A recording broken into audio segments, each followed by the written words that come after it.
পৌষ পার্বণ উপলক্ষে বিশেষ সাংস্কৃতিক অনুষ্ঠানের আয়োজন করা হলো পূর্ব বর্ধমান জেলার ঝিকরাতে। ঝিকরা সাগেন রাকাব গাতে গাওতার পক্ষ থেকে এই সাংস্কৃতিক অনুষ্ঠানের আয়োজন হয় শুক্রবার। মেমারি ২ নম্বর ব্লকের সাতগেছিয়া ১ নম্বর অঞ্চলের ঝিকরা গ্রামের স্টোর সংলগ্ন পার্শ্ববর্তী ময়দানে পৌষ পার্বণ উপলক্ষে এই সাংস্কৃতিক অনুষ্ঠান হয়। অনুষ্ঠানের শুরুতেই অতিথিবর্গদের বর্ণাঢ্য শোভাযাত্রা সহকারে মঞ্চে নিয়ে আসা হয় এবং ফিতে কেটে শুভ উদ্বোধন করা হয়। এই অনুষ্ঠানের শুভ উদ্বোধন করেন বর্ধমান মেডিকেল কলেজের ডাক্তারবাবু সুশীল মুর্মু সহ বিশিষ্ট ব্যক্তিবর্গ।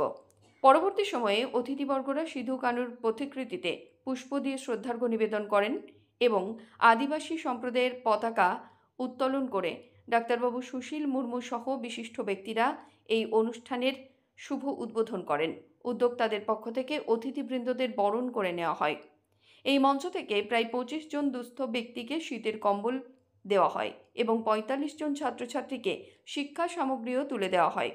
এদিন উপস্থিত ছিলেন বর্ধমান মেডিকেল কলেজের ডাক্তার সুশীল মুর্মু, মেমারি ২ নম্বর বিএলডিও রবীন্দ্রনাথ হাঁসদা, ক্লাবের সভাপতি বিকাশ সরেন, সম্পাদক সুমন্ত মুর্মু, মাঝি বাবা শম্ভু মুর্মু, সাতগেছিয়া ১ নম্বর গ্রাম পঞ্চায়েতের প্রধান সুশীলা কিস্কু, উপপ্রধান গোলাম মোস্তফা সহ অন্যান্যরা। এখানে কি অনুষ্ঠান হচ্ছে? আমাদের এখানে আমাদের আদিবাসীদের সাকরাত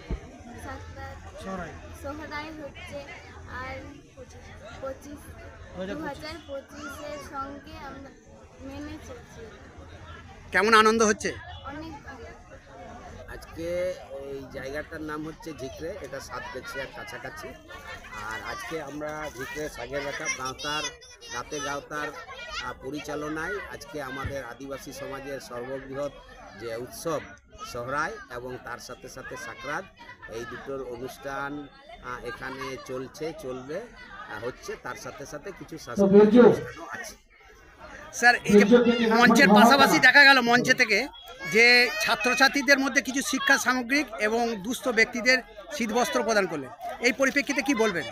আজকে আমরা যে অনুষ্ঠানের মাধ্যমে এই বার্তায় আমাদের সমাজের সকলের কাছে পৌঁছাতে চাই যে আমরা কিভাবে সুস্থভাবে থাকব, কিভাবে আমাদের ছেলেমেয়েরা ভালো পড়াশোনা করবে, সেই জন্য প্রতীকী কিছু বই, খাতা, পেন, পেন্সিল এগুলো প্রদান করা হলো।